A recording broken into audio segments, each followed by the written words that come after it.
Hello everybody. Today I'm reviewing 5 videos from Jeffrey Mishlove's new Thinking Aloud channel. The interesting thing about these videos is that they're all recorded around a time when Mars was at a 90-degree angle with Saturn. Most of the episodes I'm going to be doing involve major aspects that occur with Venus, Mercury, and Mars because they have quick orbits. Jeffrey Mishlove, the new Thinking Aloud channel, has only been on he's been on for a long time, but the videos I'm looking at on YouTube, because it tells you what date they were recorded, and that I'm going back maybe 5 years or so to 2015. So Mars takes 2 years to complete an orbit, and Saturn takes 29.5 years.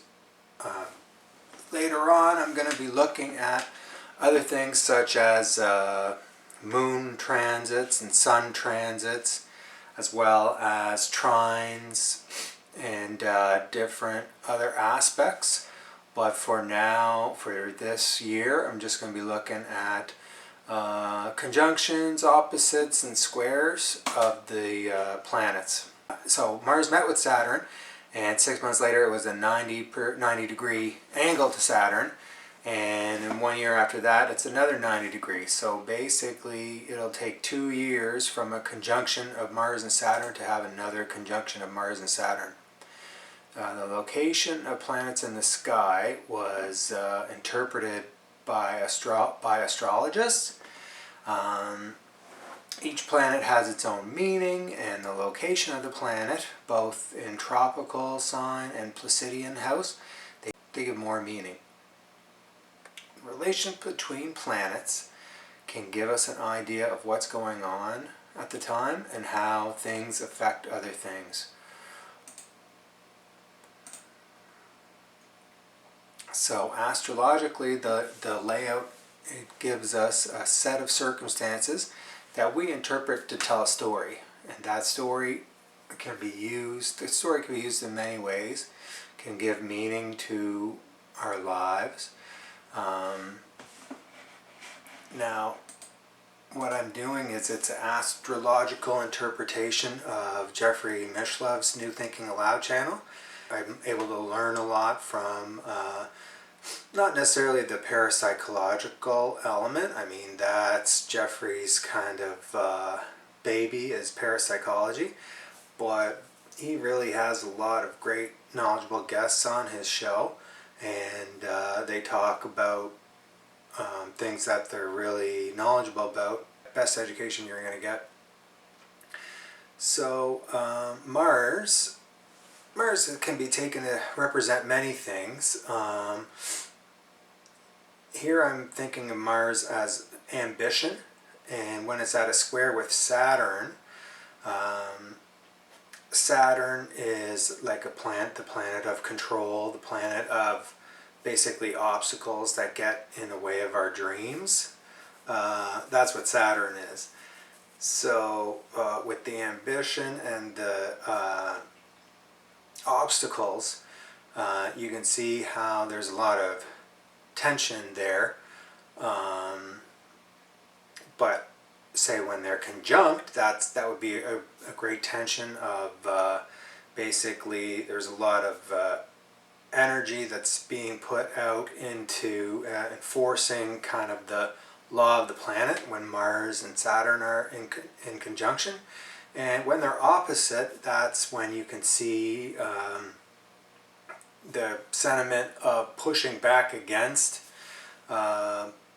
oppression, maybe, or whatever, the powers that be, represented by Saturn. So pushing back against it would be Mars would represent pushing against Saturn, the powers that be, when they're in opposition. So square is kind of square aspects. They give us kind of a little bit of both worlds. So the conjunction of an oppressive force that's grinding us down, and the opposite of that, where the rebellion against that oppressive force. So in a square, it's kind of like, yeah, there's an oppressive force that's grinding us down, but there's a way where we're able to work around that. So here I'm going to talk about what are the 4 kind of main types of parapsychology. So I am focusing on parapsychology just right now as an overview. Psychokinesis. So basically psychokinesis is the idea that we can move things with our minds. Can we bring things into reality just by thought, through thought? Telekinetic feats were small, proportional to the attention. So you require a lot of attention to do telekinetic feats, but basically what you could accomplish telekinetically is relatively small. On September 26, 2015, Jeffrey recorded a video that's called Psychic Healing Research with Elizabeth Rauscher. And Dr. Rauscher told the story of Olga Warau, who was a well-known psychic healer and who worked with Dr. Rauscher to study the effects that psychic healing had on bacteria. So Saturn, at the time the video was recorded, was in Sagittarius. So Saturn in Sagittarius to me would mean that there were scientific methods that were discussed. Saturn represents the rules of science when we're talking about this scientific study. So Saturn would represent Saturn would represent basically the idea that you can't do science, you can't be a scientist without obeying by the rules of science. And Sagittarius would represent kind of, when we're talking about scientific method, we're talking about, in Sagittarius it said, well, it's a tried and true method. Sagittarius also represented, the open-mindedness aspect that Dr. Rauscher was talking about trying something different. Olga had said, "I heal the highest form of life I am near to." And this, when she says this, she attributes this statement to Olga, I heal the highest form of life that I am near to. So this is represented by Mars and the drive and desire and passion that Mars has, as that's paired with, Saturn was in Sagittarius and it was squared with Mars in Virgo, and so Virgo represents that altruism, the rationality, the purity, the healing aspect of it, and Mars represents that drive. So now I don't claim that when the videos were made that the location of the planets in the skies directly influenced the video. I don't know that. I'm just saying that when I'm looking back and I'm looking at the video and I'm saying, okay, this is a possibility of how I could interpret the location of the planets in the sky, as well as the concepts and discussions that they're having during the video that was recorded on the same day, and saying, well, look, there is a way that it overlaps. I mean, I guess the main criticism of astrology is that it's vague, and that with its vagueness it's able to cast a wide net of plausibility towards different ideas. But I'm just saying like the way the planets were on that day matched up with what they were talking about. And it could be that it's any configuration of planets could be made to tell a story that matched up with any interview. But I'm just doing this. You're going to have to decide for yourself. Alongside the zodiac system, there's a Pleiadian house system.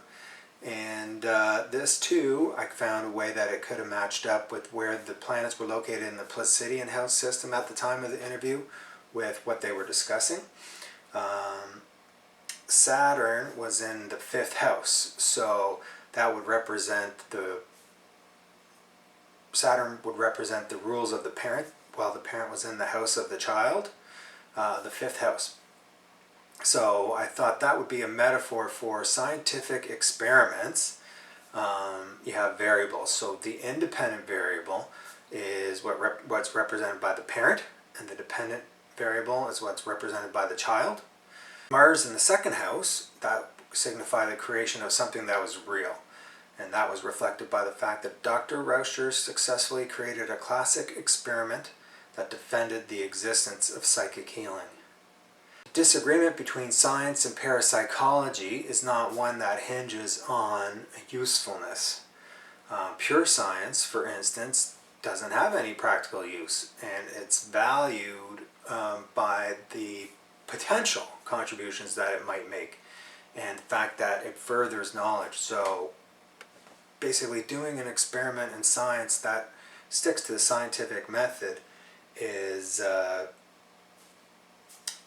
applauded in science, when even though it doesn't necessarily have any practical use, because they believe that it's something that can be built on towards something that had practical use, or just that there's a certain amount of misses that you make when you're doing when you do scientific experiments, and you come out with results. Sometimes they're just not worth anything. They're just not helpful to us in life, and scientists recognize that, but it's just the fact that they believe so much in the scientific method that it's okay to spend all this time and money doing things that aren't really helpful.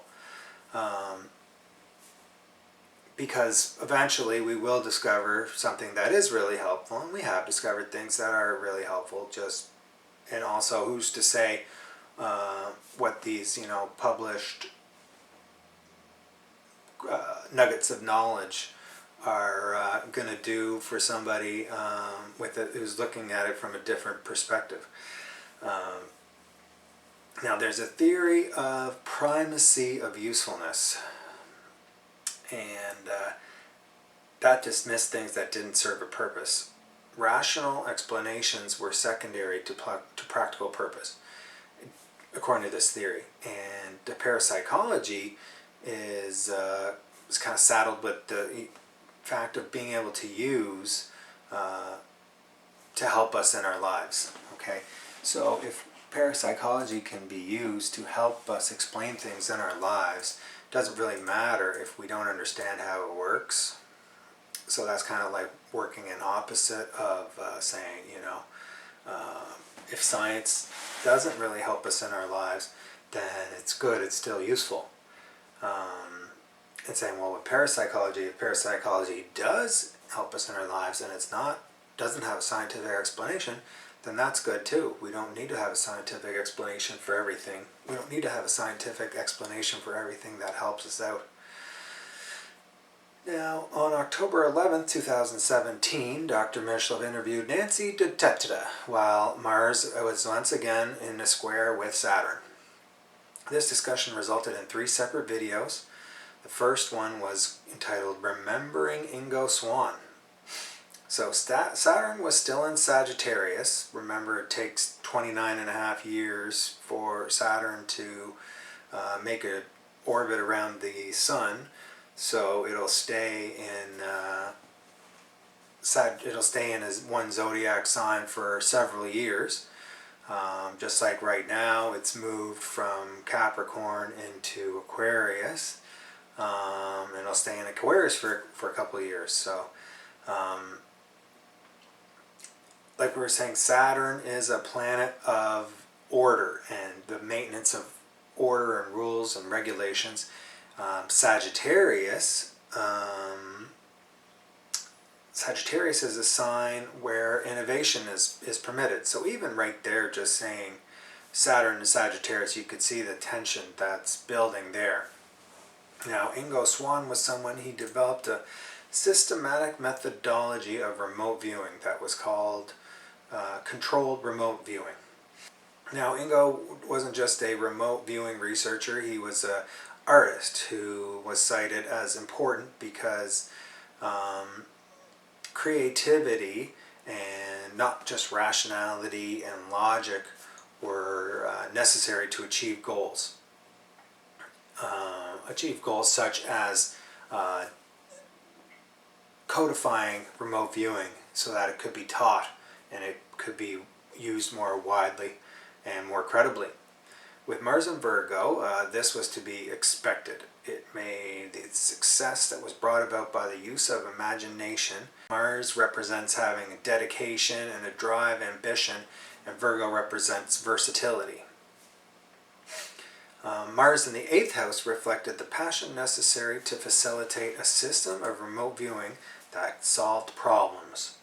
Ingo refused to endorse anyone else for fear of being boxed in. The statement was appropriate given Saturn in the 11th house governed relationships between individuals and groups.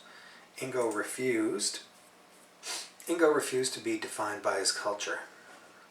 The second interview with Nancy de Tertre was called On Being a Skeptical Psychic. So with Mars in Virgo squared to Saturn in Sagittarius, it meant that the key conflict was the existence of a structure that created a barrier to rational and logical means of success.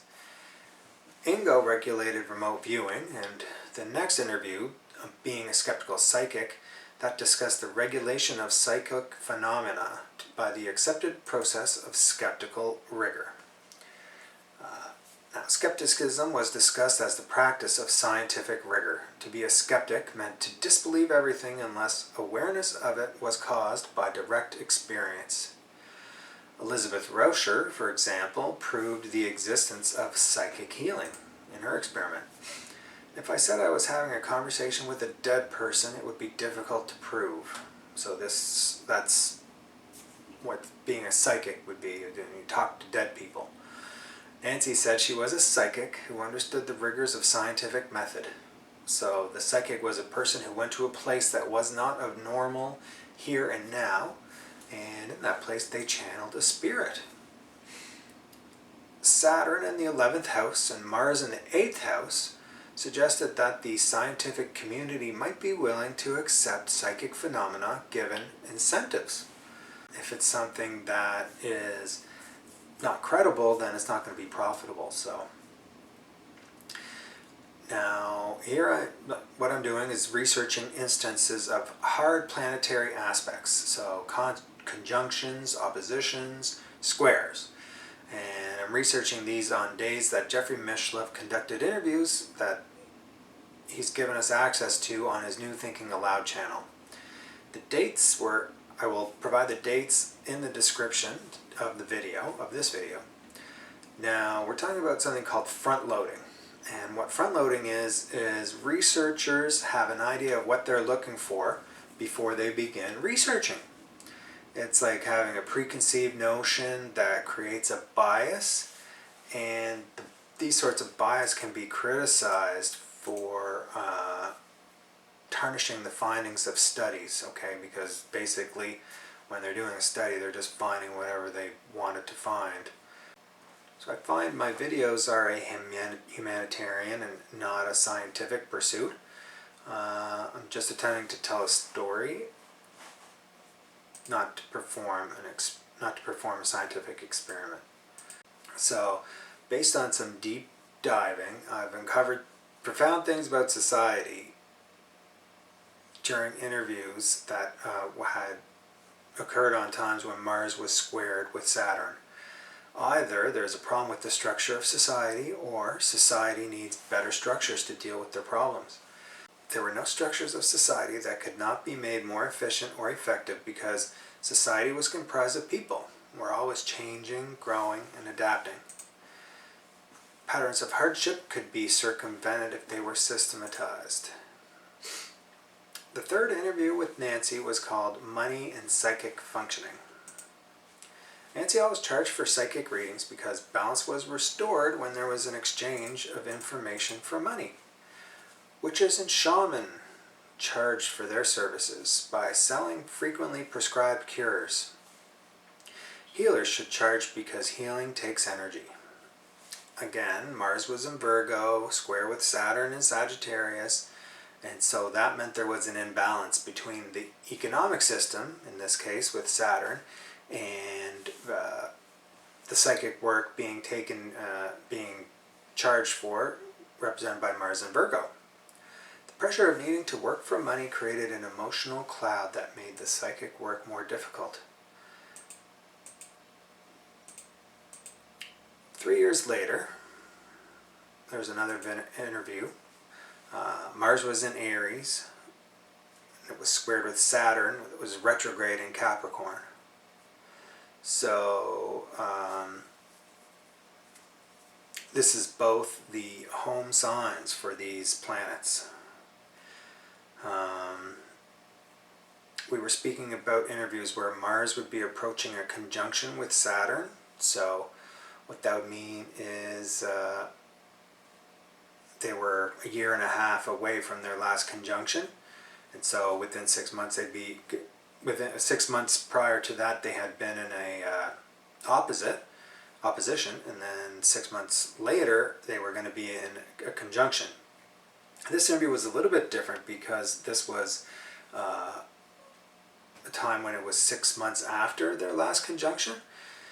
Saturn had moved out of Sagittarius and into Capricorn. That had happened over 2 years ago, but there was another central tension in this interview. Nietzsche was driven mad by a lack of structure. The theme of structure versus innovation was evident throughout all the videos where Mars was squared against Saturn. Elizabeth Rauscher proved the existence of innovative psychic healing applications by utilizing a rigorous scientific method. Ingo Swann developed a structured approach to the innovative practice of remote viewing, and Nancy de Tertre suggested that the economic structure should compensate psychics whose work demanded that they exist outside the typical everyday reality. But now Saturn had moved to Capricorn, where it was the master of reality, and the creativity versus structure debate could be laid to rest. With Mars in Virgo, as it was during the previous videos, logic and rationality wasn't enough and we had to get creative. But with Mars in Aries, squared against Saturn in Capricorn, it was desire versus permission. So Jeffrey Mishlove had advised Adam that Rudolf Steiner had written a book about Nietzsche called Fighter for Freedom, to which Adam replied, "I don't know that book." And later Jeff advised a chapter in Deborah Hayden's book, The Pox, in which she hypothesizes that syphilis could spur genius. And again, Adam replied, "I didn't know that." So these two exchanges were indicative of the competitive nature of Mars and Aries. Adam Crabtree spoke with the confidence of someone who knew. In Adam's book, Hypnagogia, Adam detailed his journey with Nietzsche down into the well. Nietzsche's syphilis wasn't bothering him anymore. He'd been dead for 120 years. Adam contended Nietzsche was driven mad because his ideas were uncontained. There was no framework or context within which to make sense of it. It was okay to be a writer who existed outside of the normal structures of reality. Psychic mediums went into trances to channel spirits. Individuals who existed external to regular reality were vulnerable and had to be protected. None of us knew why we were here, but writers had the compulsion to create meaning. Nietzsche was driven mad by the pressure he put on himself to meet his own standards and cohere with his own snippets of reality. Socrates said, "I neither know nor do I think that I know." And there must not be the pressure to have all the answers, because then we'd have to be forced to give our impression of something that none of us knew for certain. Why we were alive and what happened after we died. Mars in the second house was the drive to make money that was coupled with the compulsion to spend it as quickly as it was made. And Saturn in the 11th house was concerned with the relationships between the individual and the many. If someone preferred to exist outside the structured economy, then they couldn't provide for themselves.